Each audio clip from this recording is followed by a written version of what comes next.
Hello students, I am Dhiru from Study Magic.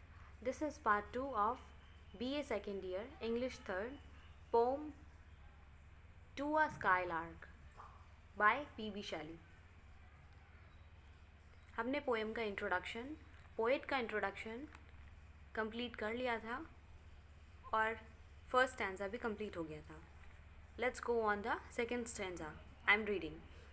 The pale purple even melts around thy flight, like a star of heaven in the broad daylight.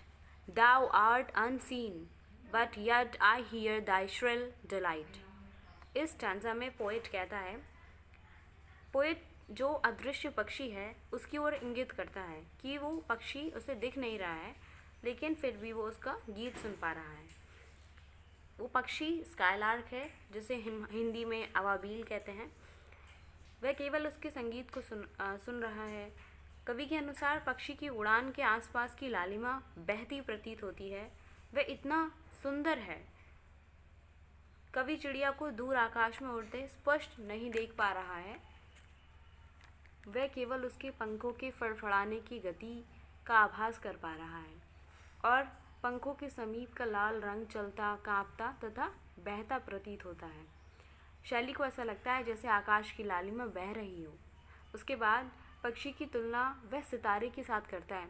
जैसे इसमें लिखा है कि like a star of heaven in the broad delight. उस सितारे की तरह करता है जो सूर्य के प्रकाश में देखने का प्रयत्न करते हैं. जब हम सूर्य के प्रकाश में उसे देखने का प्रयत्न करते हैं तो वह तारा दिखाई नहीं देता है. उसी प्रकार पक्षी भी आँखों से ओझल है, परंतु फिर भी पक्षी के गीत को जो मुक्त भाव से अपने हृदय के गहरे भावों को व्यक्त कर रहा है सुना जा सकता है. इसमें दाव आर्ट अनसीन, वो आर्ट अनसीन है, लेकिन फिर भी मैं तुम्हारी श्रिल डिलाइट, तुम्हारी वो वंडरफुल आवाज़, मेलोडी सुन पा रहा हूँ. ये पोएट कहता है. In the next stanza, all the earth and air with thy voice is loud, as when night is bare from one lonely cloud, the moon rains out her beams and heaven is overflowed. इस stanza में poet कहता है कि पूरी अर्थ और ये पूरा मतलब ये सब हवा उसकी वॉइस से भर गई है. ठीक है. कवि का कहना है कि सारा आकाश, सारी धरती पक्षी के मधुर संगीत से भरपूर है. उसके स्वर सारे वातावरण में गूंज रहे हैं. इस स्थिति की तुलना वह उस समय से कर रहा है जब एक आकाश में एक अकेला बादल होता है, ठीक है, और चंद्रमा उसके पीछे छुपा होता है. इसमें लिखा है कि night is bare from one lonely cloud. तो मून उस एक अकेले बादल के पीछे छिपा है. उसकी किरणें सीधी पृथ्वी पर नहीं पड़ती हैं.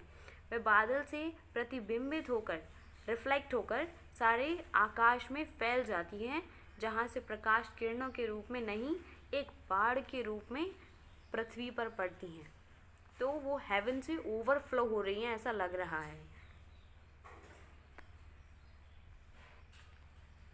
Like a poet hidden in the light of thought, singing hymns unbidden, till the word is wrought to sympathy with hopes and fears it heeded not. इस पद्यांश में फिर कवि अपने पुनः उन विचारों पर लौटता है. वह कहता है कि पक्षी अदृश्य है, केवल उसका गीत सुना जा सकता है. वह अदृश्य पक्षी की तुलना उस कवि के साथ करता है जो अपने विचारों में खोया रहता है.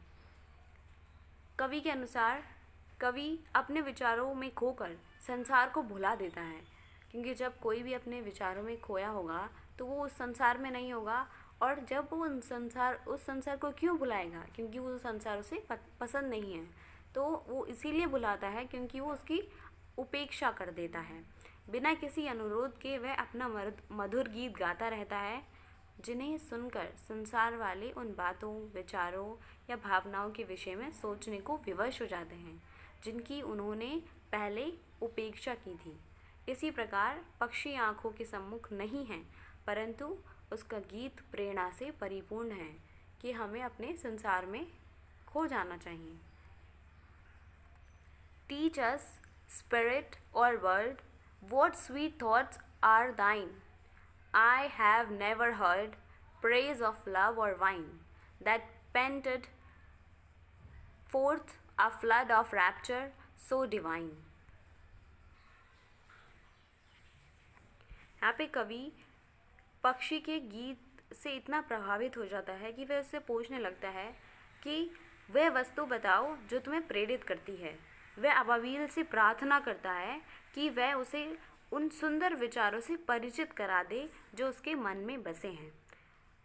उसने मनुष्य को प्रेम या मदिरा की प्रशंसा में भी इतने सुंदर गीत गाते नहीं सुना, इसीलिए वो उससे कहता है कि टीच अस, ओ बर्ड टीच अस मी, कि जो तुम्हारे अंदर सुंदर विचार हैं वो किस वजह से हैं। क्योंकि मनुष्य जब वीनस जो प्रेम की गॉडेस होती हैं उनके बारे में होता है, तब भी मतलब उनके प्रशंसा में भी इतने सुंदर गीत नहीं गाता, और मदिरा के उसमें भी मद में वो इतना गीत अच्छा नहीं गाता। ऐसे गीत गाते समय मनुष्य उत्तेजित होकर हाँफने लगता है, परंतु वह गीत भी पक्षी के गीत के सौंदर्य स्तर को नहीं छू पाते।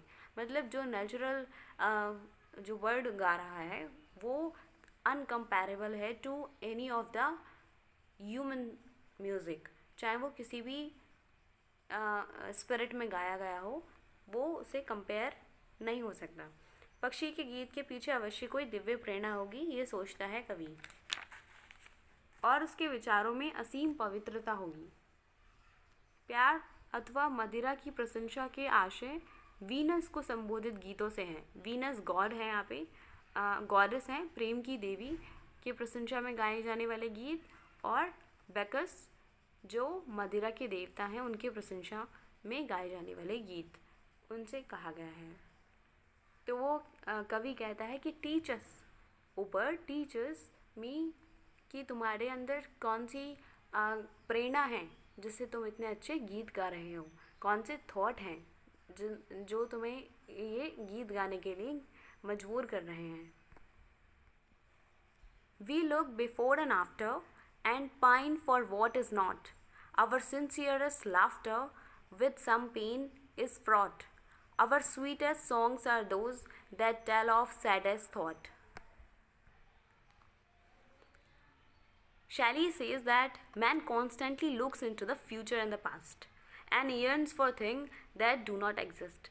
Shelley कहता है कि man हमेशा फ्यूचर पास्ट में फंसा रहता है और उन चीज़ों के लिए परेशान होता है जो एग्जिस्ट नहीं करती। He looks to the past and thinks of all the pleasures of he has missed. वो पास्ट में देखता है और कहता है कि भैया वो सारे प्लेजर्स मेरे जा चुके हैं, वो सारे प्लेजर्स के बारे में सोचता है। He looks into the future and hopes that it will bring him great happiness. वो फ्यूचर में देखता है, सोचता है और कहता है सोचता है कि वो शायद मेरे लिए हैप्पीनेस लेके आए। Because of this he is never able to get profound pleasure from the present moment. इसी वजह से present moment से मिलने वाला profound pleasure वो खो देता है। profound मतलब इतना deep pleasure जो हम present में रहकर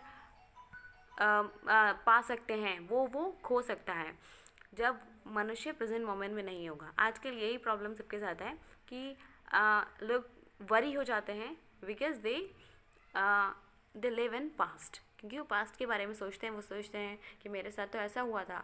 वो बहुत ज़्यादा ही परेशान हो जाते हैं तब भी जब वो फ्यूचर के बारे में सोचते हैं। और अगर वो प्रेजेंट में रहेंगे तो present is always equals to happiness. तो क्योंकि प्रेजेंट मोमेंट ही वो मोमेंट है जिसमें हम चेंज कर सकते हैं, जिसमें हम बदलाव कर सकते हैं, चाहे वो बदलाव थोड़ा ही क्यों ना हो। ये पी.वी. शैली को पैसिमिस्टिक पोएट कहा गया है, लेकिन वो कहीं ना कहीं वो एक मेडिसिन बता रहे हैं, रेमेडी बता रहे हैं कि हम खुश कैसे रह सकते हैं। Besides even man's truest and best laughter is mixed with a little bit of pain. इसके साथ साथ वो कहता है कि मैन का जो सच्चा और सबसे अच्छा लाफ्टर भी थोड़ा बहुत पेन के साथ मिक्स्ड होता है। ठीक है, और इसी कारण से वो जब सबसे अच्छे मूड में होता है, सबसे हैप्पीएस्ट फॉर्म में होता है, उसकी मेमोरीज़ जो पेन और सफरिंग की होती हैं वो कभी उसे छोड़ती नहीं है, even when he is in happiest state. So ये कहता है कि मतलब सिंसियरेस्ट, आवर सिंसियरेस्ट लाफ्टर, अपना सबसे अच्छा लाफ्टर में भी वो अपने पेन को, सफरिंग्स को, मेमोरीज़ को उन छोड़ नहीं सकता। ठीक है, that's why man sweetest songs are those that express his sadness and misery. इसीलिए वो कहता है कि मैन का स्वीटेस्ट सॉन्ग क्या है, जो एक्सप्रेस करता है उसकी सैडनेस और उसकी मिजरी को। He says that unhappiness is a bigger part of man's experience. Unhappiness man के एक्सपीरियंस का सबसे बड़ा पार्ट है, क्योंकि इंसान कुछ भी स्टार्ट करता है तो वो अनहैप्पीनेस, अगर वो फेल होगा तो अनहैप्पी होगा, तो वो अनहैप्पीनेस उसका एक बिगेस्ट पार्ट होता है मैन के एक्सपीरियंस का, वो ये बताता है। और इस कारण मनुष्य के सच्चे हास्य में भारी दुख का कुछ अंश निहित होता है। ये उसने कहा है ना, our sweetest song are those that tell of saddest thought, वो हमारा स्वीटेस्ट सॉन्ग होता है। Teach me half the gladness that thy brain must know. Such harmonious madness from my lips would flow. The world should listen then, as I am listening now. PB Shelley अवावील के संगीत से अद्वितीय प्रभावित है, मतलब बहुत ही ज़्यादा इन्फ्लुएंस्ड है। वह उससे सीखना चाहता है, वह पक्षी से प्रार्थना करता है, मतलब इतने ज़्यादा करुणा से बोलता है, मतलब वो कहता है कि प्लीज़ टीच मी, इस फॉर्म में वो बोलता है कि पक्षी प्लीज़ टीच मी। अब पक्षी उसे अपने मन में समाई खुशी का आधा ही भाग दे दे, कुछ मतलब मुझे इस तरीके से वो टीच करे कि मैं उसकी तरह बन पाऊँ।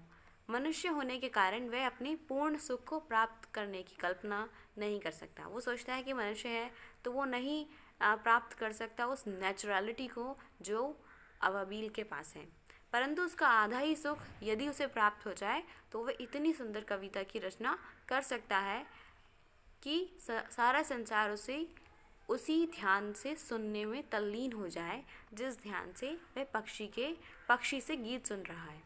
तो वो कहता है कि अगर ये जो अवाबील है मुझे अपना आधा सुख दे दे तो वो उस कविता को रच सकता है जो संसार सुनने के लिए तैयार हो जाएगा और संसार उसमें तल्लीन हो जाएगा, जिस तरीके से वो उस पक्षी के गीत में तल्लीन है। शैली पक्षी के गीत की सराहना करता है और इच्छा करता है कि अपनी काव्य धारा के माध्यम से वो संगीत की एक वसीयत छोड़कर जाए। वसीयत क्या होता है? एक टेस्टामेंट छोड़कर जाए। तो वो इतना ज़्यादा प्रेज़ करता है उस स्काईलार्क के म्यूज़िक को and wants to leave a testament of music through his poetry, वो अपनी पोइट्री के through. So this is the end of this poem. ये पोम बहुत ज़्यादा ही प्रेरणादायी है कि हमें नेचुरल चीज़ों से सीखना चाहिए और नेचुरल मोड में ही रहना चाहिए, जो पोएट बार बार हमें इंसिस्ट करता है through skylark music. Thank you very much, students. We will meet in the next video.